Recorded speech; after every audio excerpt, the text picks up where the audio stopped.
अल्हम्दुलिल्लाहि वकफ़ा वस्सलातु वस्सलामु अला मन ला नबिय्य बअद अम्मा बाद। आज और कल ये दो लफ्ज़ हैं। आज हमारी दुनिया है, कल हमारी आखिरत है। उधर से ज़िंदगी ख़त्म होगी, सांस आखिरी निकलेगा, हमारी ज़िंदगी ख़त्म होगी, हमारा आज ख़त्म हो गया और हमारा कल शुरू हो गया।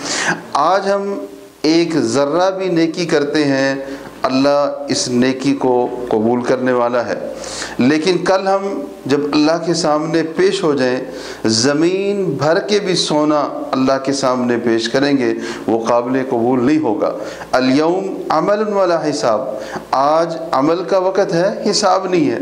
वगदन हिसाबुन वला अमल, कल हिसाब होगा, अमल का वक़्त। चाहे बंदा जितना भी पशेमान हो जाए और इस चीज़ का इजहार करे, कुरान मजीद ने कई मुकामात पे मंजर बयान किए कि क़यामत का दिन होगा, मुजरिम लोग कहेंगे कि हमने हक़ को जान लिया, सब कुछ समझ आ गया, हमें चंद लम्हों के लिए, कुछ वक़्त के लिए वापस में दुनिया में भेज दिया जाए, हम अमल करके अपनी ज़िंदगी को सही तरीके से गुजारेंगे।